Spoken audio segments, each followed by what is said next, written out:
I once read a poem in college called Crossing the Swamp by a woman named Mary Oliver, I think her name was. I remember it opening with the lines, "Here is the endless thick wet cosmos, the center of everything." At the time when I first read it, I spent so much time trying to interpret the poem metaphorically that I practically ignored the literal aspect of it. I never actually took the time to just sit back and imagine myself in the literal shoes of the narrator. I never actually pondered what it would be like to wade endlessly through a literal swamp, surrounded and swallowed by endless bog. For here it is, the forever, an infinite mess of phantasmagoric cypress trees beckoning me with their drooping, bug-infested Spanish moss, long, snake-like yet oddly snake-less vines grabbing at me to simultaneously pull me out of the knee-deep water and push me under, where my waterlogged, fuzzy carcass could be absorbed by trees oversaturated with hot, sticky amber sap. Pulled down further by the porous mud that I must walk through, pulled down into a mire. And even though I've conquered one mire, I don't think I can conquer this one, because sometimes it's the literal things that defeat you. I hear a twig snap and turn to see a fleeting figure flickering through the trees. At first I am frightened, but then I tell myself that it was probably just a deer, even though I haven't seen a single animal yet, besides the gnats and mosquitoes. So instead of allowing myself to be frightened by it, I decide to carry onward, to focus on getting out of this swamp, to treat these mysterious cuts in my abdomen, whose origins escape me. In fact, I don't even remember how I got here in the first place. But one thing at a time. Right now, I need to focus on getting out alive before I bleed to death. I trudge on for a few more moments before I hear another twig snap behind me, and as I turn towards it, I see another elusive figure. And then another twig snaps, then another, and yet another. Soon, I am surrounded by snapping twigs and fleeting figures racing around me in a dizzying swirl. No matter how quickly I swivel my head, I cannot catch a decent glimpse of the figures. They get faster and faster, creating a blurred whirlwind around me, and the snapping of the twigs is rising to a cacophonous uproar, accompanied by wailing sobs from the figures, getting louder and louder and louder and louder until silence. Complete and utter silence. Everything is still. No water stirs, no breeze blows, and no twig snaps. To my left, a cluster of reeds rustles, thrusting up an explosion of gnats, and I see the shape of a person walking towards me through the reeds. I hold my breath, scared that it might be someone dangerous, someone who specifically did something to hurt me recently, though I don't know who. But the person who comes stumbling out of the reeds isn't the stranger who escapes my memory. No, it is a person who I remember very well and love very much, but who has changed horribly, beyond belief. The person who stands before me is my nephew, the nephew who I raised as if he were my own, the nephew that I loved with all my heart, the nephew who broke my heart, the nephew who died more than 2 years ago. Auntie," he gurgles hoarsely through a mouthful of thick amber tree sap that dribbles down his chin. We stare in shock at each other, him taking in my muddied and bloody appearance, and I taking in his dusty, brown, shriveled skin, his lipless mouth, his soiled suit, his skeletal frame, and his empty eye sockets that ooze putrescent black liquid. "Is that really you?" he asks, voice taut and cracked from death. I slowly nod my head in combined mute horror and refreshed heartbreak. His shriveled head shakes sadly as his gnarled, bony fingers unbutton the now dirty suit that he was buried in.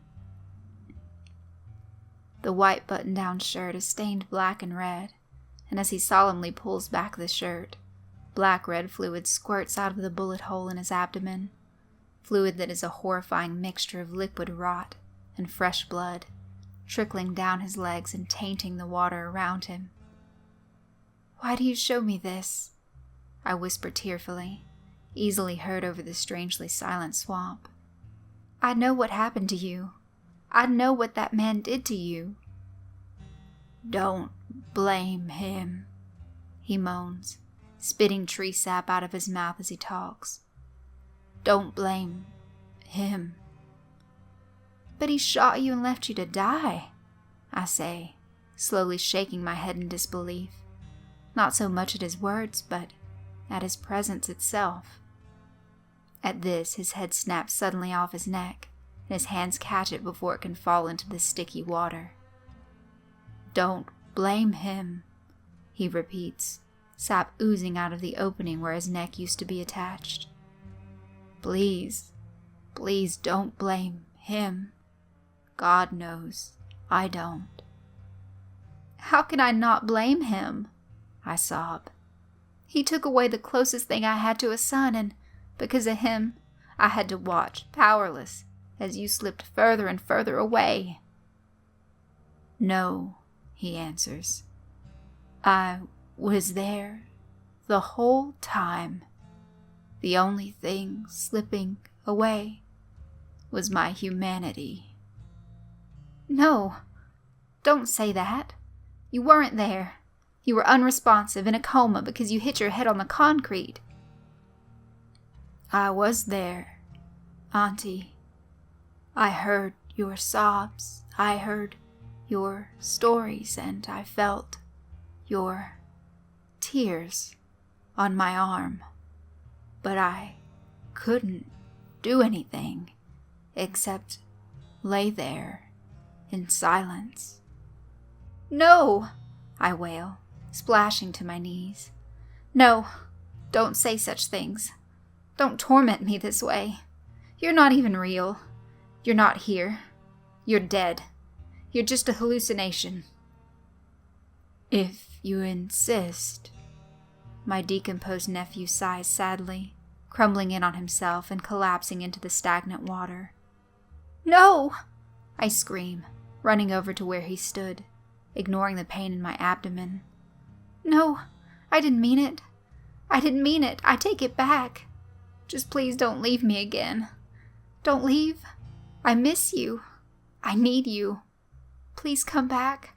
I'm begging you."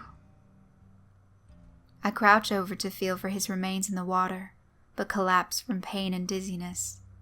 I painfully drag myself out and crawl towards a sap-soaked tree and curl up against his sticky trunk, bawling like a little girl who just lost everything all over again.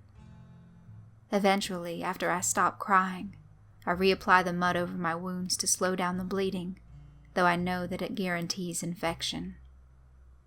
I can feel the hot sap clinging to my shirt as the mud slowly pulls me down into the swamp, down into my past, back to when I first heard that my sister and her husband had been shot in a break-in, back to when I took in my orphan 6-year-old nephew after nobody else would take him in. The mud dragged me through all the years that I spent raising him, years that until a few minutes ago I'd managed to put behind me. And then I was back at my apartment on that cold, lonely January night, more than 2.5 years ago, when I got the call from the hospital saying that they had my nephew, that he'd been shot and had hit his head on the concrete, and that he was unresponsive. After I arrived at the emergency room, the doctor explained further that my nephew didn't have any identification on him, and that all the information they had so far on him was from a nearby store clerk who occasionally talked to him. They suspected that he was in an unresponsive coma, but it wasn't until after they ran some tests that they were able to confirm this. At first I visited him as often as I could. I talked to him, I fed him, I held him, but even though he made no signs of improvement, I always got the distinct feeling that somehow, some way, my nephew was still in there, listening to me and crying silently for help. But there was nothing that I could do except try to accept the fact that my nephew was gone. And so, After about 2 months, I stopped visiting as often, in the hopes of being able to accept my nephew's situation. Then, in June of that year, I finally gave the doctors permission to pull the plug, as people say. After that, I fell into a deeper depression than I'd already been in. At the time, I thought that I'd made the right decision, but after he died, I became smothered by a stifling blanket of heart-wrenching guilt and self-hatred. All I could think about night and day was whether or not I did the right thing for my nephew. And then, a little over a year later, I finally made the decision to not beat myself up anymore, to try to forgive myself and move on from the experience. 7 months later, I left Nashville and moved here, to New Orleans, in the hopes of finally leaving that part of my life behind. And I did, for the most part. I got a job and an apartment. I started therapy. Eventually, I managed to actually get myself to a point where I felt happy again. Except now, 6 months after the move to New Orleans, this godforsaken swamp is trying to drag me back down again. And so far, it seems to have been working. I get up, weak-limbed and lightheaded, and start trudging my way through the dirty bog water and giant clouds of gnats and mosquitoes once more, being careful to use my abdominal muscles as little as possible. To distract myself from the pain and dizziness, I turned my focus instead to trying to remember how it was that I got here in the first place. But the truth escapes me, and so, instead, I try to read what the weather will hold. I look up, and am surprised to see that the sky has gone quickly from bright, sweltering summer blue to a foreboding dark gray. I slip on some mud at the bottom of the stagnant water and fall onto the stump of a broken tree branch, which jabs me smartly in the shoulder. As I pull up my torn and soggy sleeve to see if it broke the skin, I feel the first fat droplets of rain smack against my head, soon followed by a heavy downpour all around me. And over the sound of the screaming water and pattering leaves, I realize something. I realize that I can remember how I got here. There was a bad thunderstorm last night, with rain so heavy that it was hard to see, and thunder so loud that it shook the buildings. I had been in an Egyptian-themed tea shop called the Nile's Rest when the thunder had been the worst. After it moved away a bit, I left, hurrying home, desperate to get out of the torrential downfall. It was then that I was snatched violently into an alleyway. I tried to fight back, and I tried to scream for help, but they were too strong, and my screams were muffled by the rain and a strange-smelling rag that the person had over my face. After a few minutes of struggling with the rag over my face, I couldn't move, and it was hard to think. But I remained conscious as my kidnapper, who appeared to be a woman in black, wearing a plastic dust mask, gagged and tied me up. She then dumped me into the trunk of a car and drove, my bones knocking together at the joints the whole time. I tried to take note of left and right turns, but there were too many to keep track of. The drive seemed to last for hours, and eventually I passed out from the intense, humid heat within the small trunk. Eventually, I found myself being woken up by my kidnapper on a road in the middle of the swamp, presumably this one. She dragged me out of the trunk, stood me up, and cut my ties and gag. I tried to run, but in my disoriented state, I didn't make it very far before I slipped on the slick mud. The masked woman caught up with me and held me down, laughing maniacally as I tried to push her off. She then jumped abruptly off of me, and again I tried to run, but after a few moments she caught me by the shoulder, whipped me around, and stabbed me repeatedly in the stomach, laughing insanely the whole time. I collapsed from the pain, and the woman hit me over the head with a rock, knocking me out. Then, what I think was this morning, I woke up half buried in mud in the middle of the swamp, eyes stinging from the bright morning sun glaring at me through a break in the overhead foliage. I dug myself out of the mud, muscles stiff, head pounding, and abdomen throbbing. I lifted my shirt to see that the wounds from the knife had been somewhat clogged by the mud. However, they were still bleeding pretty heavily despite this, so I applied some more mud and started making my way through this bloated bog, surrounded by silence and an odd absence of any animal life. Exhausted and miserable, I now continue onward, hoping that by some slim chance I chose the right direction to walk in and can find my way out of this swamp before it kills me. The rain and pools of stagnant water won't allow the mud to dry, so I constantly have to stop and reapply more of this fat, grassy mud, becoming more entrenched by the emotions of my past with every glistening paint stroke. I can't get the vision I had of my dead nephew out of my head. He was my all, my everything, and to think that I may have cut his life short when he could have gotten better is too much for me to handle. I loved my nephew like a mother would love her own son, and that was taken from me by some stranger who wanted to take his money. Yet, my nephew just told me not to blame the man who shot him. But how can I not blame him? He took away the only family I had that I was still close to, and I can't ever get that back. Not only that, but I had to watch the person I loved the most in the world, someone who by all natural rights should have outlived me, lie unresponsive in a coma. But now he says that he was there the whole time, listening and thinking and feeling, but powerless to do anything about it. And now that means that I ended his life for no reason, that he was conscious the whole time, and that the doctors were wrong, and that I ultimately killed my nephew. If I can't forgive the man who shot him, then how could I possibly now forgive myself? But I must move on. Though I'm exhausted, dizzy, and in pain, I must keep going. I must get out of this nightmare of a swamp while I still can. Only then can I figure out what to do with my life now that I know what I've done. But I'm weak and thirsty. But I know I can't drink the water here. I'm feeling increasingly more dizzy, and my breathing has become significantly more rapid within the last minute or two. I gently lift up my shirt to see that all the mud has been washed away, and that blood is pouring out like the Nile River. Vaguely I know that I must cover it with mud to mend myself like Isis mended Osiris, that I must gather the mud like Sobek the crocodile god gathered Osiris's body.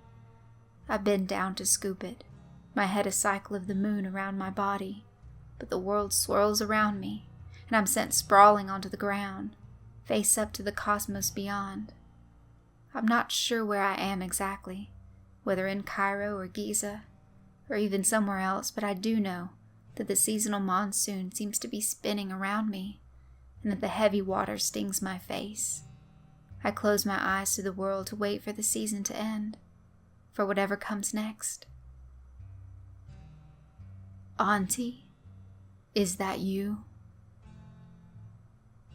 I open up my weary, mud-soaked eyes, and what unprecedented sight I find, that the rain has gone and the wind now sighs, while in his throne is Amun-Ra benign. Auntie, my nephew beckons, now restored, come with us to be together once more. I look down to see my love, heart now moored, standing next to Sobek from Nile lore, god of healing to heal my broken heart, blessings of Osiris, a new, fresh start. Up I stand, and firm as the ground I feel, the water dried by Sobek's holy grace. The rain goes on, but there's a set rain seal here round, so it may not taint our place, and my beloved dear holds out his hand, and so I take it joyfully and pace towards whatever comes from time's swift sand. My nephew smiles at my saddened face, and now in our hearts Sobek breathes, and he makes the swamp a palace of leaves.